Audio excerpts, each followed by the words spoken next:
All right. Hi, everyone. Welcome to week 3. Good morning. Hope everyone's liking my videos. Hope they're okay. So today, we're talking about why do we get paid? And more importantly, we're talking about the difference between the public and the private sector, which is something I'll get into in a second. So first off, reviewing from the last few weeks, what is a business? It's just what we do to earn money. And then we talked about what an economy was. Remember, it was just how we use and produce stuff and money. So what we do for work, how we get paid, the things we create, all of that big interconnected stuff, that's all the economy. And then the questions that I asked last week, thank you again for your answers. First off, the spending 30 hours per week at school versus 38 hours at work. Most of you said you're more than happy to work 38 hours, which I agree. I don't think it's that big of a deal. It's a whole lot better than the 100 plus hours people used to work, 100 years ago. And looking at the second one, if you were in a job right now, how much would you want to be paid per hour? I was shocked at how many of you actually work already and how cool some of your jobs are. And that's, you're all going to get paid various different amounts right now. And then division of labor, everyone got that pretty well. Just the idea of how we separate out everything. So, the example of a doctor is just a doctor. A doctor doesn't need to be a mechanic, a firefighter, all of those things too. I loved your answers about whether or not you think your parents work too much. They're really insightful. And then the difference between a median and an average. Everyone who I think is a little bit older really had a firm grasp on that, where a lot of you who are just getting involved in math now are probably gonna learn a lot more about that. So don't stress too much about that. And then the jobs you guys chose were amazing. So that was really fun to read. So overall, great job last week. That was super fun. Last thing for review, just looking at, remember we talked about households and firms. So like when I work, I'm getting paid by that business, but I also spend my money at businesses. So it's a two-way street there, and just money coming and going from both sides. That's all you really need to remember. So remember how we get paid? We get paid because we're trading our time for money. So me being at school right now, I'm trading my time here with you for money. Otherwise, it wouldn't really make sense. Otherwise, it'd be volunteering, and that's not really going to work overall as an economy. We have to get paid to trade our time for that. So next, we're thinking about who determines our pay. And I kind of broke this down as saying that we get paid based on two things, like the skills needed and the desirability of the job. What I mean by this is the skills needed. Like a pro skater would be an awesome job for all of us, but the skills needed for that job are so high that only so many people can do it. And that's why I get paid really well. I mean, I would love to be a pro skater, but I'm not very good at it. Same thing for a doctor. And then you think about something like a soldier where, the skills to get into the military might not be that high, but you acquire skills there, but also the desirability of that job is, some people, really desire it. Some people think that's a terrible, super scary job. So it all kind of gets mixed in there. But one thing you think of is some jobs that might not take that much skill, like really hard manual labor or working, far away in the bush, things like that might pay really well because the desirability is so low, even though the skills aren't necessarily that high. All right, and next thing we're looking at just what types of pay are there. And for those of you who are already working, this probably makes a lot of sense. We can get paid in a lot of different ways. You can get paid per hour, which is what most of your first jobs will be hourly. And then otherwise you can get paid per year salary, which is like what I am, what most teachers or most professional type jobs. You'll get paid based off the whole year. And then the amount of hours you work, you usually have a minimum amount of hours, but you could work over that. Like I work on weekends, I don't get paid extra to do that. Where if I was working at the surf shop, for example, I would get paid if I had to work extra hours or outside of my norm. One that's a bit different is per project. So imagine if you're a builder or you're an artist, you might get paid per each project you do. And then bonuses are a whole nother category. And the last one's commission, which you probably heard of before with sales.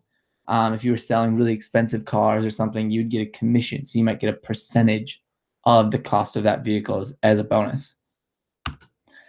So we're looking at who pays us. And this might seem really basic, but it's really foundational knowledge we all need. So when you're working, you're the employee, and the person you work for is your employer. They're your boss. They're the one who pays you for the services you give them. And this is all based off of the private sector. And we'll get into the private sector, what that really means in a second. But just remember that employee versus employer. Those are really basic, but terms we all need to know. And so now this bleeds into, what about, for a job like a police officer or a fireman? Who pays those people? Because they don't really produce a good, like you're not really creating something new. And this is the public sector. So the one before is the private sector, and that's when we're actually creating something. But in the public sector, things like police officers, firefighters, judges, ambulance drivers, they're super important, and we need them in our society, otherwise it won't work. But they're not necessarily jobs that are gonna be a service that people pay for daily. They're just a necessity in our life, and that's the public sector. So the public sector is run by the government.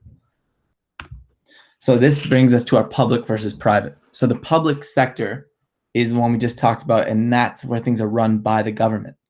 Where the private sector is run by individuals who own businesses and they buy and sell things. So it's a really distinct thing that we all need to understand is public sector, government, private sector, individuals. So here's a few examples of public businesses. So these are all government ones. So some are really easy to spot out, like Queensland government's really obvious. Education Queensland, Australian government. But some you might not know. So like ABC, that's a government-owned news source, and radio, and Triple J is owned by the Australian government. Same with Australia Post, and same with Centrelink, even though Centrelink kind of makes sense. But all of those are government things that are run. So those all run off of tax dollars. Where private businesses would be more like churches. Like Australia Zoo is a private business. The rugby league professional sports organizations are private businesses. eBay, Virgin, Kohl's, and even Headspace. So like nonprofits. Headspace is a nonprofit. It's not really a business that tries to make money, but it's still a private business. It's owned by a person. So thinking about why all of this matters, I'm not going to play this on here just because I know sometimes it gets weird with sound, but it's a 2-minute clip. The link's there. So I'll attach the PowerPoint. I highly recommend watching it. It really breaks down this public versus private sector, but you'll be able to see that the guy who created the video definitely has a bias towards the private sector. You'll be able to see that when you watch how he presents each thing. So this is my own creation of benefits of public and private sector. So they both have positives and negatives, but they're both extremely necessary parts of our economy. So when we're looking at the public sector, it provides public goods like hospitals, schools, for example, in government buildings, courthouses, police stations. It's not affected by recession because it just has to be there. And one of the big benefits is that the government jobs are really secure because people know that industry is always going to be there. It's not like a private business that might not make enough money and closes down. You know you're going to be there. So that offers a lot of job security for people too. So if you work in a government job, you kind of know that you're likely to keep your job no matter what. Whereas the private sector, there's a lot of incentives to be efficient because you're competing with other people. So you want to make sure that what you make, you're doing really, really well. So this is where you find most of your entrepreneurs, and they're creating new things. This is where your new technology, new stuff comes from because it's more cutting edge, which also means if you're really good at it, you can make a whole lot more money. And the private sector, they don't require taxes to fund because they're the ones who actually pay taxes. They're the ones making money. And that less bureaucracy and scope for corruption just means that there's less government involvement, so they can kind of push the envelope a bit more than you might be able to in a government institution. So this is my last thing, my 2 cents. I just want to throw this in there, is what happens if you don't get paid? And the reason I'm putting this in there is because you all are, the youngest people in the workforce, and you're the most likely people to get taken advantage of in the workforce. Where, employers of a cafe or small shops or something, a lot of times, if they're going to underpay someone, it's going to be you. And I hate to say that, but that's just the way it is with most people. So I want you to know that if this ever happens, there is a complete government set just for you. It's the Fair Work. You can call them and they will help you, and they will make sure no matter what, you're getting paid what you're entitled to. And if you're not sure at all and you do have a job, just come ask me. I'll be more than happy to help you. I've had it where I've been underpaid. I've had friends have it. We've all kind of had it at a certain point, and it's just not acceptable. So if you do need help at all, please just come let me know. So all I have for you today is one little thing in Google Classroom. I just want you to name the 3 different types of pay, which is just the beginning of this. Talk about the difference between the public and private sector.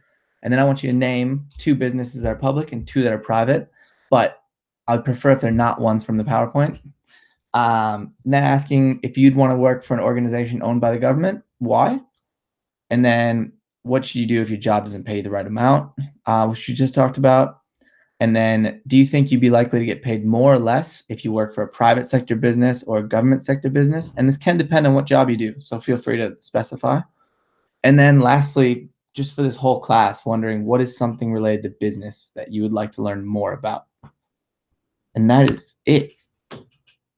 So I hope that wasn't too painful.